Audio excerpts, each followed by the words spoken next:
Hello दोस्तों, स्वागत है आपका एक नए वीडियो में एंशिएंट हिस्ट्री एमसीक्यूज के पार्ट 2 में। यहाँ से हम सिंधु घाटी सभ्यता के विषय में जो महत्वपूर्ण एमसीक्यूज हैं उनके बारे में बात करेंगे।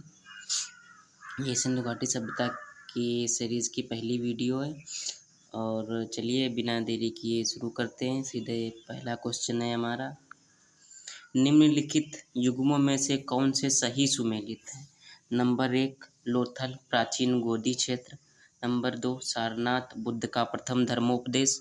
नंबर 3 राजगीर अशोक का सिंह स्तंभ शीर्ष। नंबर 4 है नालंदा बौद्ध अधिगम का महान पीठ। तो ऑप्शन दिया हुआ है, ऑप्शन ए है 1 2 3 4, ऑप्शन बी है 3 और 4, ऑप्शन सी है 1 2 और 4 और ऑप्शन डी है 1 और 2। तो इसका सही ऑप्शन हो जाएगा 1 2 और 4, मतलब कि ऑप्शन नंबर सी। तो ऑप्शन नंबर सी के हिसाब से इसमें कौन कौन से सही हो जाएंगे? पहला लोथल एक प्राचीन गोदी क्षेत्र, ये तो सबको पता है। हड़प्पा सभ्यता का प्राचीन गोदी क्षेत्र मतलब कि गोदीवाड़ा डॉकयार्ड जो है वो लोथल है। लोथल कहाँ है? लोथल गुजरात में है। और दूसरा है सारनाथ बुद्ध का प्रथम धर्मोपदेश, ये भी सही है। और राजगीर ये वाला गलत है, अशोक का प्रथम शीर्ष स्तंभ सारनाथ से मिला था, राजगीर से नहीं। नालंदा बौद्ध अधिगम का महान पीठ, ये भी सही है। तो इस हिसाब से आपका सही हो जाता है ऑप्शन नंबर सी। अगला क्वेश्चन देखते हैं, निम्नलिखित पशुओं में से किस एक हड़प्पा संस्कृति में मिली मोहरों और टेराकोटा कलाकृतियों में निरूपण नहीं हुआ था? किस एक का निरूपण नहीं हुआ था? ऑप्शन ए है गाय, ऑप्शन बी है हाथी, ऑप्शन सी है गैंडा, ऑप्शन डी है बाघ। तो इसमें सही आंसर हो जाएगा ऑप्शन ए गाय। गाय का निरूपण नहीं हुआ, जबकि बाघ, हाथी और गैंडा इन तीनों का निरूपण हुआ है। चलिए अब अगला क्वेश्चन देखते हैं। इसमें दिया हुआ है सूची 1 प्राचीन स्थल को सूची 2 पुरातात्विक खोज के साथ सुमेलित कीजिए और नीचे दिए गए कूट का प्रयोग कर सही उत्तर चुनिए। लोथल से हमको क्या प्राप्त हुआ? जुता हुआ खेत, या नंबर 2 गोदीवाड़ा, या पक्की मिट्टी की बनी हुई हल्की प्रतिकृति, या फिर हड़प्पन लिपि के बड़े आकार के 10 चिन्हों वाला एक शिलालेख। तो इसमें ए का हो जाएगा। आप सभी को पता है ए से मतलब लोथल से हमको गोदीवाड़ा प्राप्त हुआ है, ठीक। तो एक का होगा। दूसरा कालीबंगा से हमें जुता हुआ खेत प्राप्त हुआ है। कालीबंगा से हमको जुता हुआ खेत प्राप्त हुआ है, मतलब कालीबंगा से जुता हुआ खेत। तो इसका हो जाएगा ऑप्शन ए। तो इस हिसाब से हमारा ऑप्शन कौन सा बन रहा है? ए का दूसरा, बी का पहला। आप ऐसे ही लगा सकते हैं, ए का दूसरा, बी का पहला। और फिर आइए देखते हैं धौलावीरा से हमको मिली है हल्की प्रतिकृति। सी का हो जाएगा तीसरा। हल्की प्रतिकृति नहीं मिली है, हड़प्पन लिपि के बड़े आकार के 10 चिन्हों का शिलालेख मिला है। तो सी का हो जाएगा चौथा, डी का हो जाएगा तीसरा। तो इसका सही आंसर हो जाएगा सी वाला, ये ऑप्शन सी इसका सही आंसर होगा। लोथल से हमको मिला है गोदीवाड़ा, कालीबंगा से मिला हुआ है जुता हुआ खेत, धौलावीरा से मिला हड़प्पन लिपि के बड़े आकार के 10 चिन्हों वाला एक शिलालेख, और बनावली से मिला है पक्की मिट्टी की बनी हुई हल्की प्रतिकृति। चलिए अब अगला क्वेश्चन देखते हैं। सिंधु घाटी सभ्यता के संदर्भ में निम्नलिखित कथनों पर विचार कीजिए। नंबर 1, यह प्रमुखता लौकिक सभ्यता थी तथा उसमें धार्मिक तत्व यद्यपि उपस्थित था, वर्चस्वशाली नहीं था। नंबर 2, उस काल में भारत में कपास से वस्त्र बनाए जाते थे। तो इसका सही आंसर कौन सा हो जाएगा? तो इसमें देखो पहला ये दूसरा। तो इसमें कथन कौन कौन से सही हैं? ये पहला भी कथन सही है, ये दूसरा भी कथन सही है।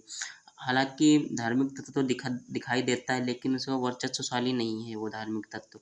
और कपास उत्पादित होता था, इसका हमें पर्याप्त साक्ष्य मिले हैं। तो इस हिसाब से इसका आंसर क्या हो जाएगा? ऑप्शन सी, 1 और 2 दोनों।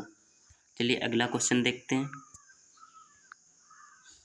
निम्नलिखित में से कौन सा या से लक्षण सिंधु सभ्यता के लोगों का सही चित्रण करता है या करते हैं?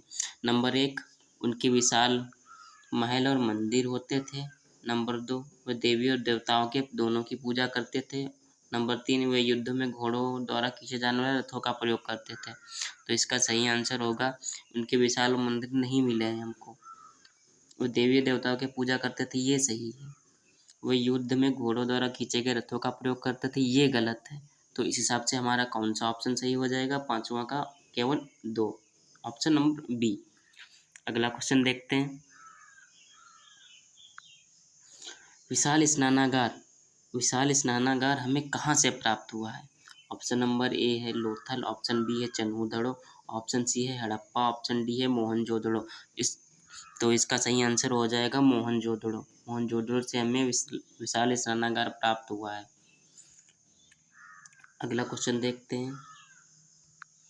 सिंधु घाटी सभ्यता की लिपि कौन सी है? ऑप्शन नंबर ए है ब्राह्मी, ऑप्शन बी है तमिल, ऑप्शन सी है खरोष्ठी, ऑप्शन डी है अज्ञात। आप सबको पता है कि सिंधु घाटी सभ्यता की जो लिपि है वो अभी तक अज्ञात है, क्योंकि इसको अभी तक पढ़ा नहीं जा सका, पढ़ने में कोई भी सक्षम नहीं हुआ, तो इसलिए इसकी लिपि अभी तक अज्ञात है। अगला क्वेश्चन देखते हैं। सिंधु घाटी सभ्यता के लोग किस देवी देवता की पूजा करते थे? किस देवी देवता की पूजा करते थे? तो इसका सही पहले ऑप्शन देख लेते हैं। ऑप्शन ए है विष्णु, ऑप्शन डी है ब्रह्मा, ऑप्शन बी है ब्रह्मा, ऑप्शन सी है इंद्र, ऑप्शन डी है पशुपति। तो इसका सही आंसर हो जाएगा पशुपति, क्योंकि हमको हड़प्पा सभ्यता की मोहरों से पशुपति की हड़प्पा सभ्यता के मोहरों से पशुपति भगवान के मतलब उनके चित्रण मिले हैं, मोहरों पर चित्रण मिले हैं, उनके आसपास जानवरों को देखा जा सकता है। तो शायद ये अनुमान लगाया गया ये पशुपति होंगे, जो आज के काल में हम जिनको शिव के रूप में पूजते हैं। तो अगला क्वेश्चन देखते हैं। सिंधु घाटी सभ्यता के शहरों की गलियां थीं चौड़ी और सीधी, नंबर बी तंग और मैली, नंबर सी फिसलन वाली, नंबर है चौड़ी और सीधी, नंबर बी तंग और मैली, नंबर सी फिसलन वाली, और नंबर डी टंग और टेढ़ी।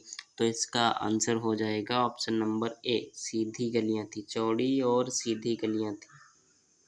अगला क्वेश्चन देखते हैं।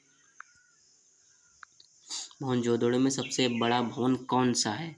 मोहनजोदड़ो में सबसे बड़ा भवन कौन सा है? नंबर ए है स्नानागार, नंबर बी है धान्यागार, नंबर सी है सस्तंभ हाल, या नंबर डी है 2 मंजिला मकान। तो इसका सही आंसर हो जाएगा धान्यागार। सबसे बड़ा मतलब भवन जो है वो धान्यागार है, जिसको अन्नागार कहा जाता है, जो कि एक स्टोर रूम टाइप का होता था, जिसमें कि अनाजों को एकत्रित किया जाता था, स्टोर किया जाता था, ताकि अगर कोई भी विपत्ति की घड़ी आए तो उस समय उस अनाज का उपयोग करके शहर को सुरक्षित रखा जा सके, जिसको आजकल हम कोल्ड स्टोरेज कहते हैं या स्टोर रूम कहते हैं। उसी हिसाब से ये प्रक्रिया हुआ करती थी। चलिए अगला क्वेश्चन देखते हैं। देवी माता की पूजा संबंधित थी, नंबर ए है आर्य सभ्यता के साथ, नंबर बी है भूमध्य सागरीय सभ्यता के साथ, नंबर सी है सिंधु घाटी सभ्यता के साथ, नंबर डी है उत्तर वैदिक सभ्यता के साथ। तो इसका ऑप्शन नंबर सही हो जाएगा ऑप्शन नंबर सी, सिंधु घाटी सभ्यता के साथ। चलिए अगला क्वेश्चन देखते हैं। सिंधु घाटी सभ्यता का पत्तन नगर मतलब बंदरगाह कौन सा था? तो आप सबको पता है कि सिंधु घाटी सभ्यता का पत्तन नगर बंदरगाह था, ऑप्शन नंबर बी लोथल, जो कि कहाँ है? गुजरात में। चलिए अगला क्वेश्चन देखते हैं।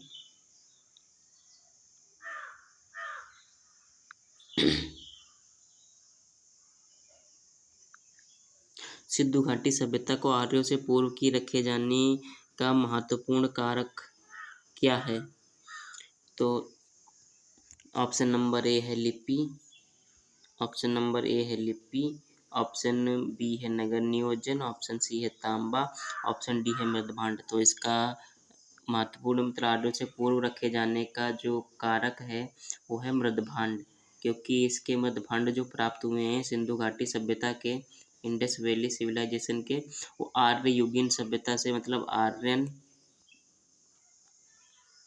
आर्यन सभ्यता से मतलब वो आर्यन सभ्यता से उच्च कोटि के प्राप्त हुए हैं। तो इस कारण हम इसको मतलब बाद में रखते हैं। चलिए अगला क्वेश्चन देखते हैं। मूर्ति पूजा का आरंभ कब से माना जाता है? ऑप्शन ए है पूर्व आर्य, ऑप्शन बी है उत्तर वैदिक काल, ऑप्शन सी है मौर्य काल, या फिर ऑप्शन डी है कुषाण काल।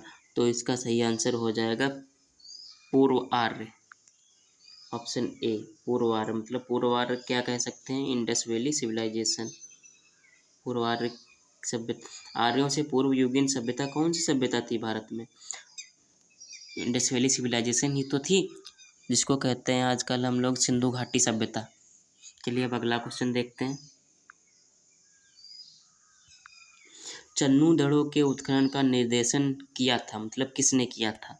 चन्नू दड़ों के उत्खनन का निर्देशन किसने किया था? ऑप्शन ऑप्शन ए है J.H. मैके ने, ऑप्शन बी है सर जॉन मार्शल ने, ऑप्शन सी है E.M. व्हीलर ने, या फिर सर ऑरल स्टेन ने। तो इसका ऑप्शन सही हो जाएगा ऑप्शन ए J.H. मैके ने। चलिए अगला क्वेश्चन देखते हैं। रंगपुर जहाँ हड़प्पा की समकालीन सभ्यता थी है, मतलब इस समय वो कहाँ समकालीन सभ्यता थी, हड़प्पा की समकालीन सभ्यता थी, वह इस समय वर्तमान में कहाँ है? ऑप्शन ए है पंजाब में, ऑप्शन बी है उत्तरी पूर्वी प्रदेश में, पूर्वी उत्तर प्रदेश में, सौराष्ट्र में, या फिर कहें राजस्थान में। तो इसका आंसर हो जाएगा सौराष्ट्र में। सौराष्ट्र जिसको हम कहते हैं आजकल गुजरात, जिसको हम गुजरात कहते हैं, रंगपुर जो है वो गुजरात में है, आज गुजरात में पड़ता है। चलिए अगला क्वेश्चन देखते हैं। 17 नंबर। दधेरी एक पर्वतीय हड़प्पाई पुरास्थल है जो कि कहाँ स्थित है? दधेरी पर्वतीय हड़प्पाई पुरास्थल, पर्वतीय मतलब हड़प्पा के बाद का पुरास्थल है जो कि कहाँ मौजूद है? नंबर ऑप्शन ए है जम्मू कश्मीर में, ऑप्शन बी है पंजाब में, ऑप्शन सी है हरियाणा में, ऑप्शन डी है उत्तर प्रदेश में। तो इसका सही आंसर हो जाएगा पंजाब में। चलिए अगला क्वेश्चन देखते हैं। हड़प्पा सभ्यता स्थल लोथल स्थित है, लोथल कहाँ स्थित है? लोथल आप सबको पता है, ऑप्शन नंबर ए लोथल स्थित है गुजरात में। अगला क्वेश्चन देखते हैं। निम्नलिखित में से कौन सा सिंधु घाटी की सभ्यता से संबंधित स्थल नहीं है? नंबर एक है संबंधित स्थल नहीं है, नंबर एक है कालीबंगा, नंबर बी है रोपड़, नंबर सी है पाटलिपुत्र, नंबर डी है लोथल।